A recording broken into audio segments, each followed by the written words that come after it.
In one ancient tradition, Pontius Pilate killed himself in a Roman prison.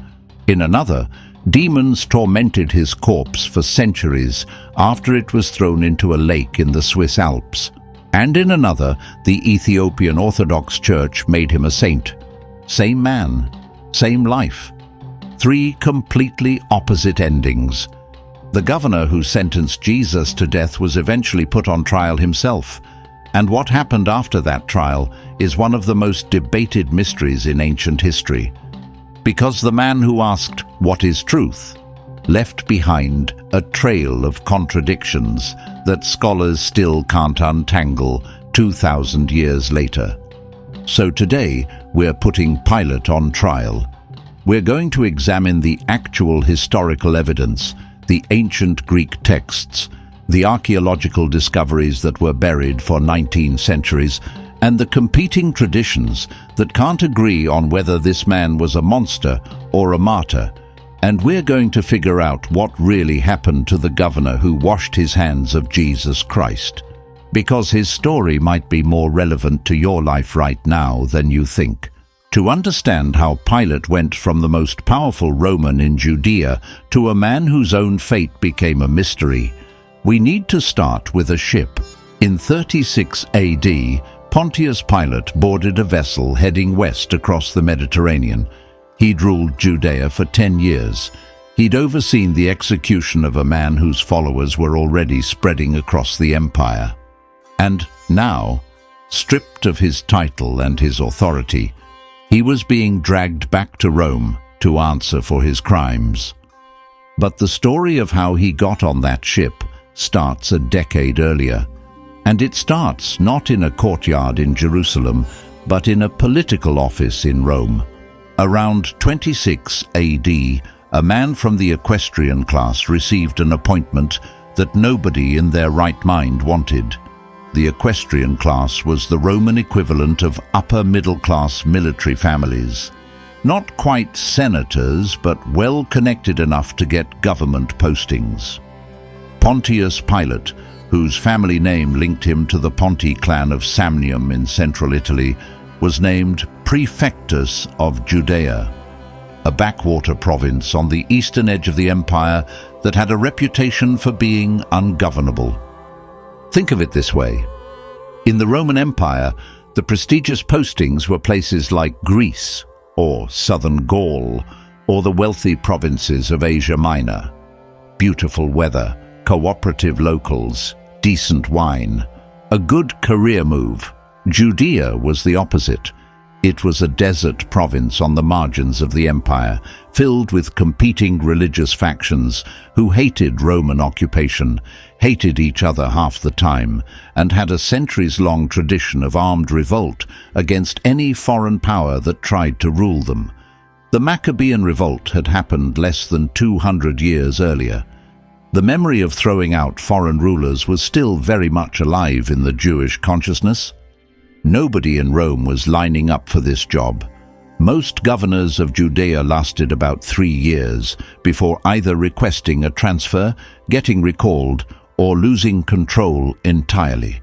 So, why did Pilate take it? One name: Sejanus. Lucius alias.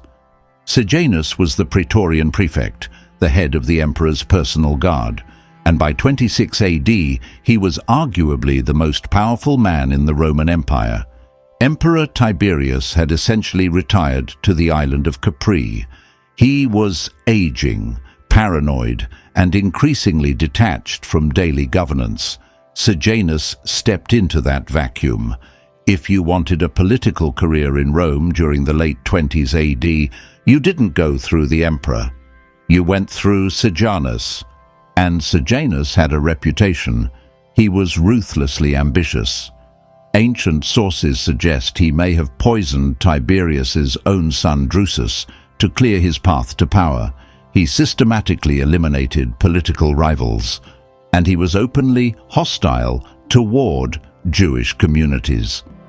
Under his influence, Jews were actually expelled from the city of Rome itself. So when Pilate received his appointment to Judea, it came with an unspoken understanding. Sejanus was putting his man in charge. The mandate was clear. Keep the province quiet. Keep the locals in line. Don't let religious movements turn into political uprisings. Use force when necessary. Don't worry about the locals' feelings. Sejanus would handle any complaints from that end. This context changes everything about how we read Pilate's governorship. He wasn't a rogue tyrant who showed up in Judea and started causing trouble on his own initiative. He was carrying out an agenda backed by the most powerful person in the empire. He had a patron, and in Roman politics, having a powerful patron meant you were essentially untouchable. Remember that word, patron, because the moment Pilate lost his patron, his entire world collapsed. From the day Pilate arrived in Caesarea Maritima, the beautiful harbour city that Herod the Great had built on the Mediterranean coast and that served as the Roman administrative capital of Judea, he started making enemies. His first major controversy was bringing Roman military standards into Jerusalem. Now, previous governors had respected a long-standing arrangement. The standards, which were essentially regimental banners mounted on poles, bore images associated with the emperor. Jewish law, based on the second commandment, prohibited images that could be considered idolatrous. So earlier governors had simply left the standards outside the holy city. A small diplomatic concession that kept the peace. Pilate didn't bother with diplomacy. According to the historian Josephus, he marched the standards into Jerusalem under cover of night, so the residents would wake up to find these images already installed. It was a deliberate provocation. The Jewish philosopher Philo, who lived during Pilate's time and gives us our earliest surviving description of him, painted a brutal picture. He called Pilate a man of inflexible disposition, very merciless, and very obstinate. He described his governorship as marked by corruption, cruel insults, executions carried out without trial, and endless and intolerable cruelties. Now Philo was writing with his own political agenda. He was making a case to Emperor Caligula about Roman mistreatment of Jewish communities. So his portrait of Pilate is the most hostile version we have.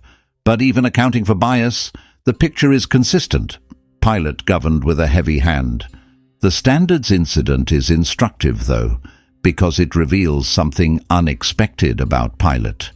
When Jewish leaders traveled from Jerusalem to Caesarea to protest, a journey of about 60 miles, Pilate refused to see them for 5 days. On the 6th day, he invited them into the great stadium at Caesarea, then surrounded them with soldiers and threatened to kill them on the spot if they didn't stop protesting. And what did the Jewish leaders do? According to Josephus, they threw themselves on the ground, bared their necks, and declared they would rather die than see their laws violated. They called his bluff, and Pilate backed down. He ordered the standards removed. Think about that for a second. This supposedly inflexible, merciless tyrant looked at a crowd of unarmed people willing to die for their principles, and he blinked. He did the political math, realized that a mass execution of peaceful religious protesters would create more problems than it solved, and reversed his decision. That tells us something crucial about Pilate's character. He wasn't a mindless brute. He was a calculator, a political animal who constantly weighed risks against rewards, measured consequences, and adjusted course when the numbers didn't add up. He was stubborn, yes, cruel probably, but above all he was strategic. And this matters because that same calculating nature is exactly what we see playing out in the most important moment of his career, the morning he met Jesus face to face. But before we get there, something happened in Rome that changed everything. In October of 31 AD, Emperor Tiberius, who had been quietly watching events from his villa on Capri, decided he had waited long enough. He had Sejanus arrested, tried, and executed for treason on the same day. The aftermath was devastating. Sejanus's children were killed. His allies were purged throughout the government. Anyone who had been closely associated with him became an immediate target for investigation. The message was clear. If you had risen through Sejanus's patronage, your political career was now a liability. Put yourself in Pilate's position for a moment. You're sitting in Caesarea, thousands of miles from Rome. You get word, probably weeks after it happened, that the man who gave you your job, the man who shielded you from political consequences, the man whose agenda you've been faithfully executing for 5 years, has just been dragged through the streets of Rome and strangled. Every aggressive decision you made under Sejanus's protection now looks different. Every complaint that Jewish leaders or Samaritan leaders had filed against you, complaints that Sejanus would have buried, can now reach the emperor directly. Every act of force, every execution without trial that Philo described, every diplomatic provocation is potential evidence that you were Sejanus's man, and being Sejanus's man is now the most dangerous thing you can be in the Roman Empire. Pilate was politically naked, exposed, vulnerable in a way he hadn't been since the day he took office. Some scholars, including Brian McGing and Helen Bond, argue we shouldn't overstate the Sejanus connection, but others believe it's the key that unlocks Pilate's behavior during the trial of Jesus, which took place approximately 2 years later. And when you look at the details of that trial, the Sejanus theory becomes very hard to dismiss. It's approximately 33 AD, the week of Passover. Jerusalem is swollen with pilgrims, maybe 2 or 3 times its normal population, packed into narrow streets, buzzing with religious fervor and political tension. Roman soldiers are on high alert because Passover celebrations have a way of becoming anti-Roman demonstrations. Early in the morning, the Jewish authorities bring a prisoner to the Praetorium, the governor's headquarters. And this is where John's Gospel gives us the most detailed account of what happened between Pilate and Jesus. Now, I need you to pay attention to a single word in this exchange, because what I'm about to show you changes the entire scene. In John chapter 18, verse 37, Jesus tells Pilate that he came into the world to bear witness to the truth, and everyone who belongs to the truth hears his voice. Pilate's response in verse 38 is the most famous question in the history of Western civilization. What is truth? In English, that sounds like a philosophical question, maybe even a cynical one. A jaded politician who doesn't believe in truth anymore. That's how it's usually read. But the word John uses for truth in the original Koine Greek is aletheia, and aletheia doesn't mean what you think it means. In English, we think of truth as correct information, a statement that corresponds to facts, something you can prove in a courtroom. But the Greek word aletheia is built from 2 components. The prefix a is a negation, meaning not or un, and lethe comes from the same root as the river Lethe in Greek mythology, the river of oblivion and forgetfulness that the dead were said to drink from in order to forget their previous lives. So aletheia literally means unforgetting or unconcealment, the removal of what has been hidden, the uncovering of what has been buried. In Koine Greek, truth is not a thing you hold in your hand. It's not a noun sitting passively in a box waiting to be examined. It functions more like a verb wearing a noun's clothing. It's an active, ongoing process of bringing reality out of hiding, of refusing to let what is real stay concealed. When Jesus says everyone who is of the aletheia hears my voice, He's not saying everyone who has the right facts agrees with me. He's saying everyone who lives in the ongoing practice of unconcealment, of bringing hidden reality into the open, recognizes what I am. And here's the contrast that breaks this scene wide open. Pilate was a Roman. Romans didn't think in terms of aletheia. Their word was veritas, which is the root of our English words verify and verdict. Veritas was courtroom truth, provable facts, evidence. The kind of truth you use to win arguments and convict criminals. Pilate heard the word truth, and his Roman brain heard veritas, provable facts, evidence he could evaluate. Which is why his question makes perfect sense from his perspective. What is veritas means, what evidence do you have? What facts can you present to this court? But Jesus wasn't offering veritas. He was offering aletheia, not facts for a courtroom, reality unveiled, the unconcealment of everything that Pilate was trying to keep hidden, his compromise, his calculation, his willingness to condemn an innocent man to save his own position. Aletheia stands in front of you and says, "Stop hiding." And that's terrifying. That's far more dangerous than any courtroom evidence. Now stop for a second and think about this in your own life. How many times have you been standing face to face with an aletheia moment?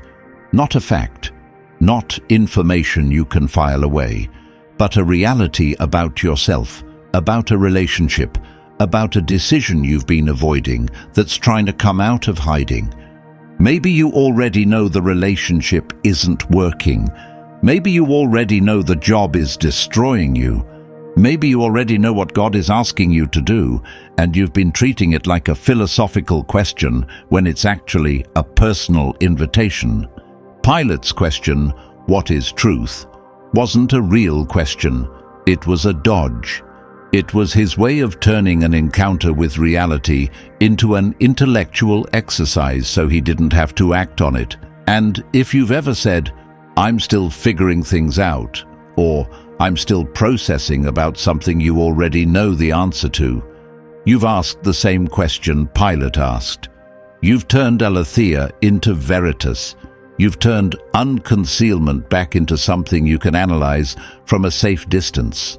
The difference between Pilate and the people who followed Jesus was not intelligence. Pilate was probably smarter than most of them.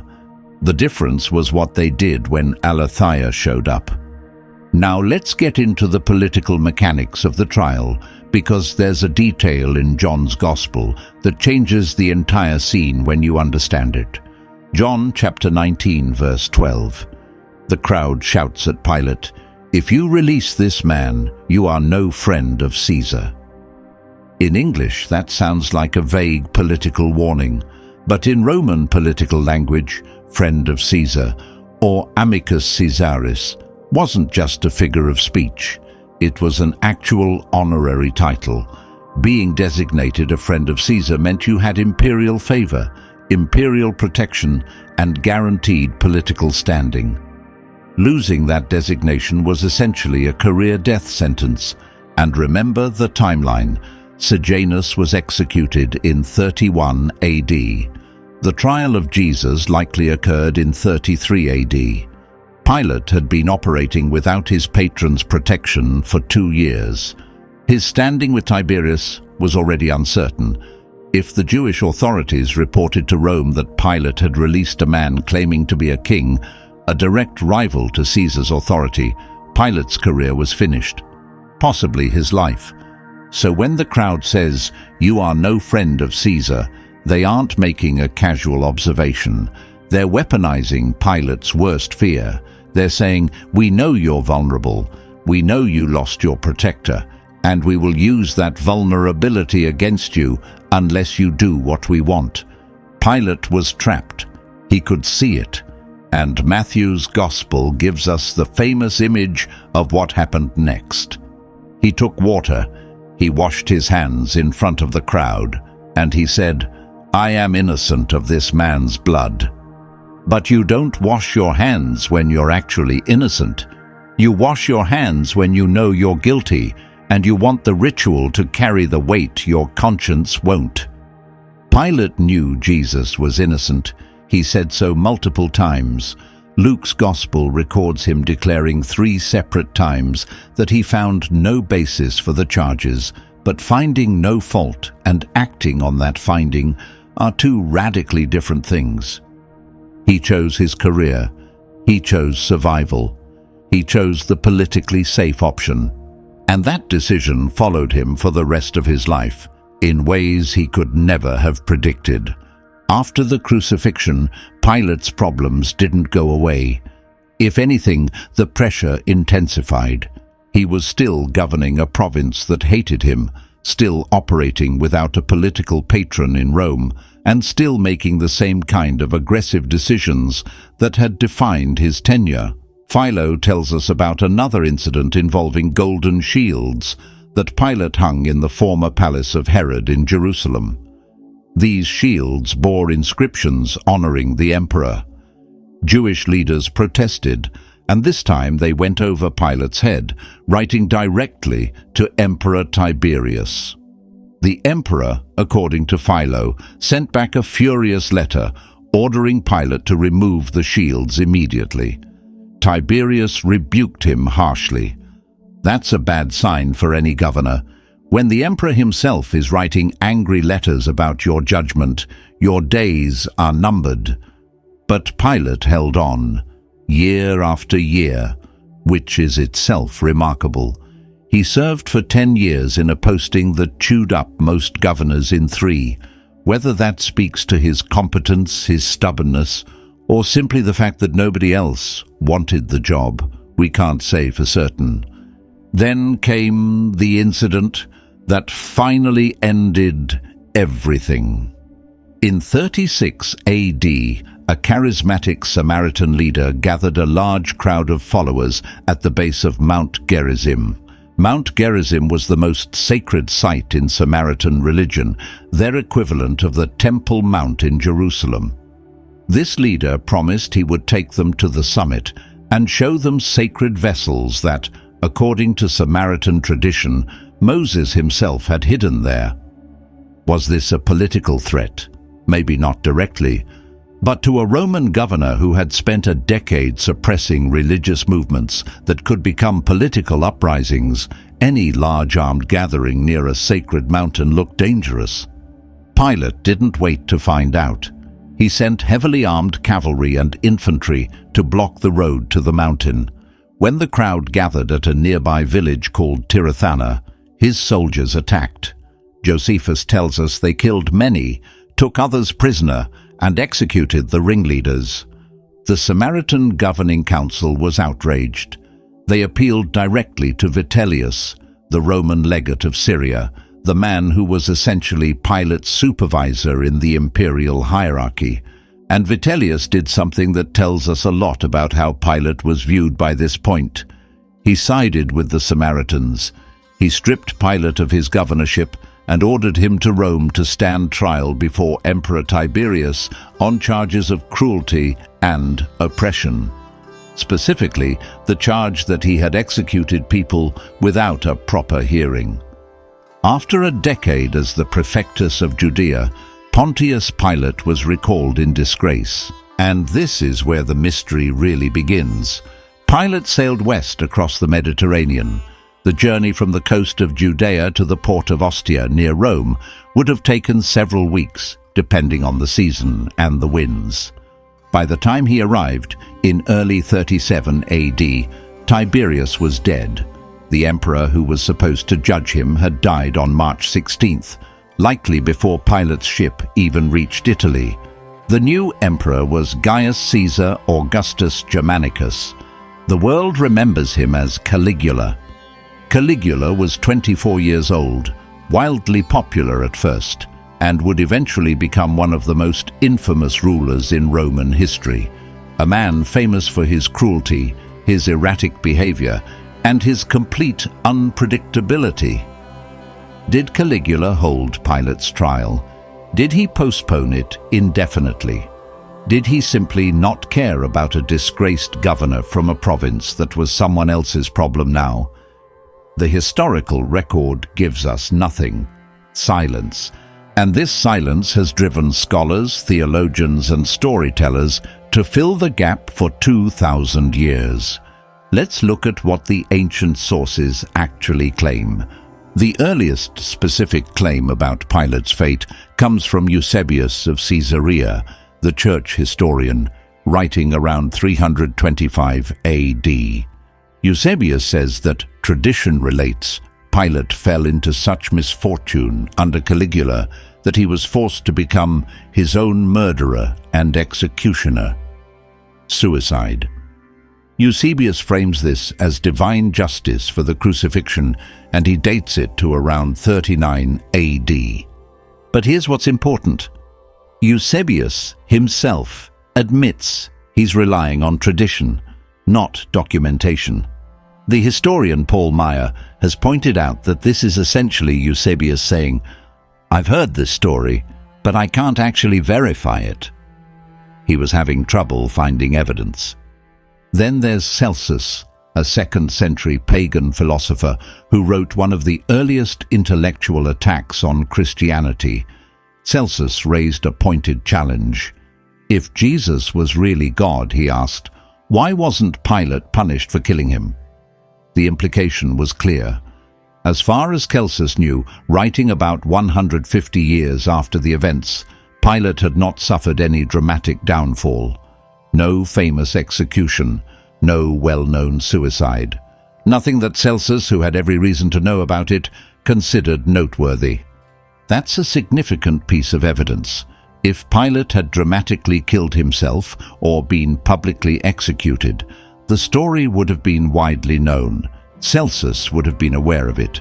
Instead, his argument assumes Pilate got away with it, which suggests the traditions about divine punishment may have developed later, as the early church tried to answer exactly the kind of challenge Celsus was making.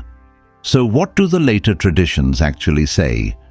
At least 7 ancient texts describe Pilate's fate, and they split into 2 completely different camps. The Western tradition turned Pilate into a villain, haunted by divine judgment. The most dramatic Western account is the Mors Pilati, the death of Pilate, a medieval Latin text that tells a genuinely wild story. In this version, Emperor Tiberius is seriously ill and sends a messenger to Judea to find Jesus, hoping for a miraculous healing. The messenger discovers Jesus has been crucified and brings back a woman named Veronica, who possesses a cloth bearing the image of Christ's face. The image heals Tiberius. Furious at Pilate for killing the healer, Tiberius summons him. But when Pilate appears before the emperor, he's wearing the seamless robe of Christ. And mysteriously, whenever he's wearing it, Tiberius can't bring himself to feel angry. They figure out the robe is causing this supernatural effect. They strip it off him. They execute him on the spot. But the story doesn't end there. When they throw Pilate's body into the Tiber River, terrible storms erupt, and demonic activity terrorizes the area. They fish the body out and try burying it in different locations across what is now France. Same result every time, storms and demonic chaos wherever they put him. According to this tradition, the body was eventually dumped in a deep lake in the Swiss Alps, where it supposedly still causes supernatural disturbances. That's the Western version, dramatic and supernatural, with absolutely no ambiguity about its verdict on Pilate. The Eastern tradition tells a completely different story. And this is genuinely the part that surprises people. The Acts of Pilate, also known as the Gospel of Nicodemus, is a 4th century text that was enormously popular in the early church. In Ethiopia, it still holds what scholars describe as a quasi-canonical status, meaning it's read alongside the actual Gospels during Holy Week. In this text, Pilate is not a villain. He's a reluctant participant who was manipulated by others. After the crucifixion, he investigates the claims about Jesus, gathers testimony from Jewish scholars, and essentially concludes that Jesus was who he claimed to be. He's portrayed not as someone who rejected truth, but as someone who was prevented from acting on it. A 5th century Syriac version goes even further. In this telling, Pilate defends himself before Tiberius by blaming the Jewish authorities. Before his execution, he prays to God, asks for forgiveness, and converts to Christianity. He dies not as a disgraced Roman official, but as a Christian martyr. And the Ethiopian Orthodox Church and the Coptic Orthodox Church took this tradition and ran with it. They venerate Pontius Pilate as a saint. His wife Procula is honored as well. The tradition holds that both of them, along with their children, became believers. In the Martyrium Pilati, an Arabic and Coptic text, Pilate and his family are actually crucified twice, once by the Jewish authorities and once by Tiberius, for refusing to deny their faith. The same man, a suicide in one tradition, a demon-haunted corpse in another, a canonized saint in a third. How do you reconcile these completely contradictory accounts? Honestly, you probably can't. And maybe that's the point, because here's what all of these traditions share, regardless of whether they cast Pilate as a villain or a saint. They are all wrestling with the same question. What does it mean to stand face to face with truth and walk away from it? Can you come back? Is there redemption for that kind of failure, or does the judgment follow you forever? The Western traditions answer one way. If you reject aletheia, destruction follows. You cannot escape the consequences. The water you washed your hands with will rise up and drown you. The Eastern traditions answer differently. Even someone who made the worst possible decision, someone who looked truth in the face and chose political survival instead, can still turn around. The door to repentance doesn't lock from the outside. Aletheia keeps calling, even after you've walked away.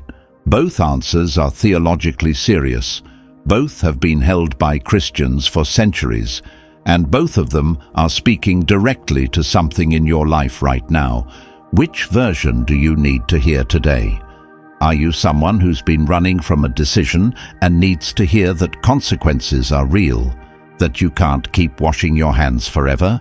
Or are you someone who made a choice you deeply regret, and you need to hear that the door is still open, that it's not too late to answer the question you walked away from?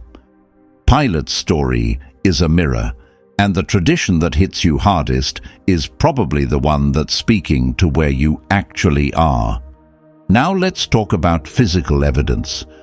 Because in June of 1961, something was discovered that changed the conversation about Pilate forever. An Italian archaeological team led by Dr. Antonio Frova was excavating the ruins of the ancient theatre at Caesarea Maritima. This was the same coastal city where Pilate had his headquarters, the place he called home for a decade, the administrative capital of Roman Judea. During the dig, an archaeologist named Maria Teresa Fortuna Canivet noticed a block of carved limestone that had been reused as a step in a staircase.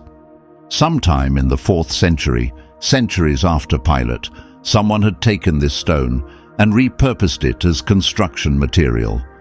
Just a step, something people walked on without a second thought.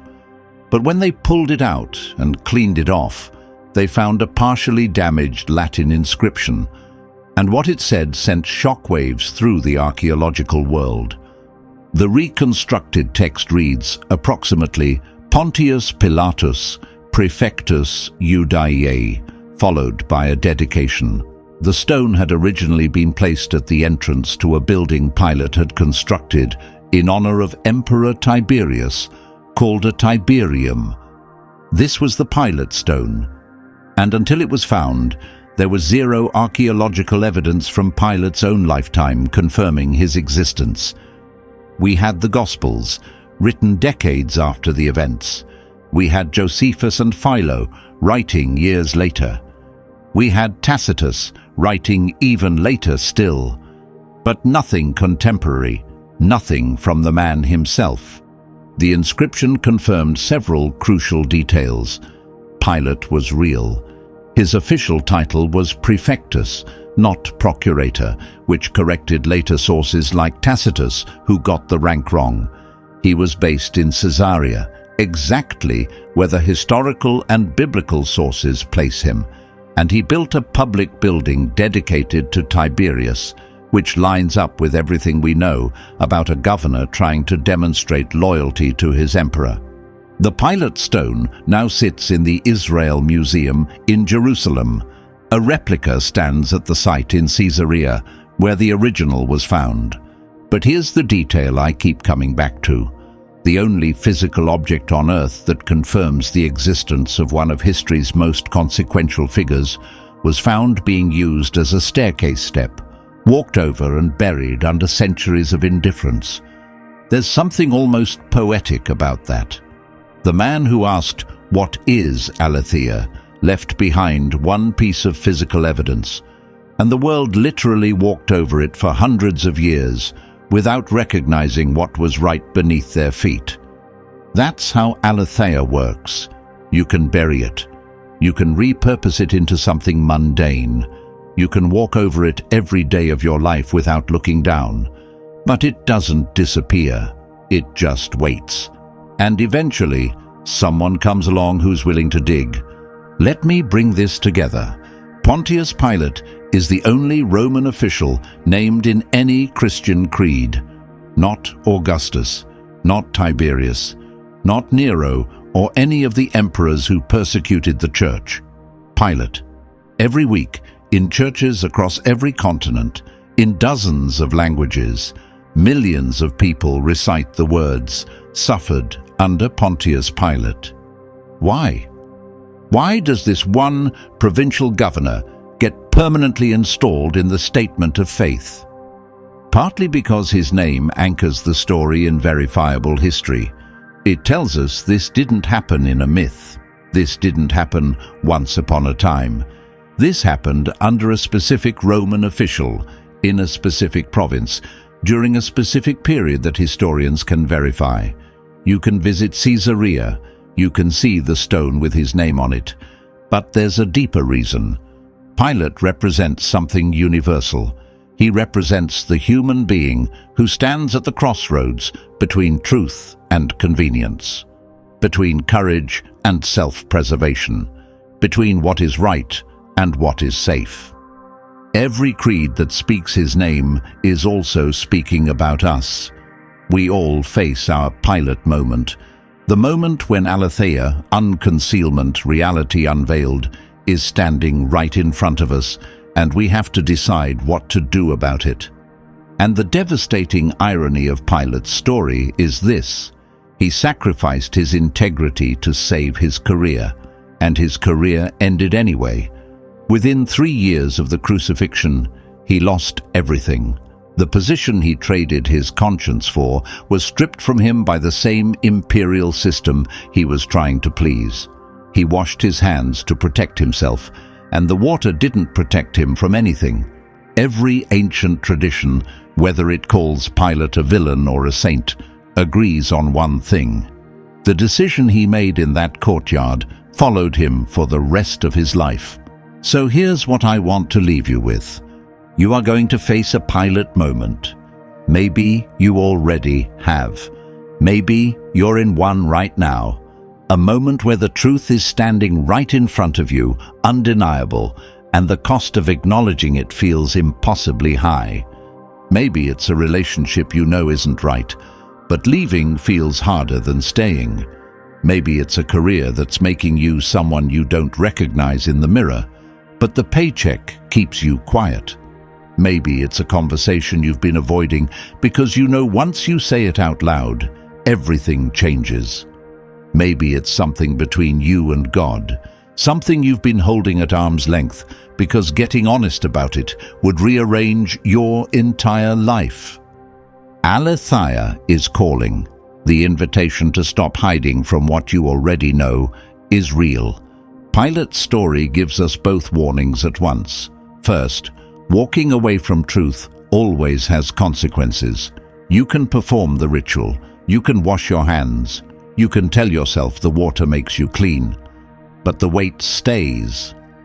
And second, if the Eastern tradition is right, even Pilate eventually answered the question he once walked away from.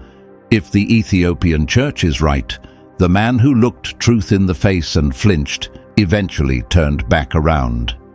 It wasn't too late for him, and it's not too late for you.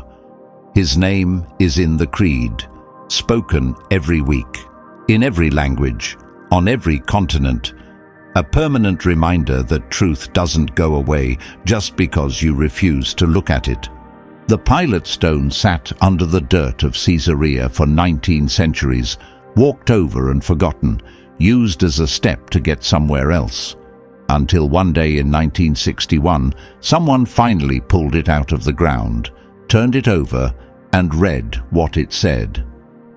Aletheia works like that. You can bury it, you can step over it, you can use it as a foundation for something else entirely, but it's still there, carved in stone, waiting. The question is whether you'll be the one who finally turns it over. If this video spoke to you, if it opened up something you want to explore deeper, do me a favor and subscribe. We go this deep every single week. Ancient languages, buried archaeology, the stories behind the stories that nobody else is telling you. Next week, we're examining another figure who vanished from history at exactly the wrong moment.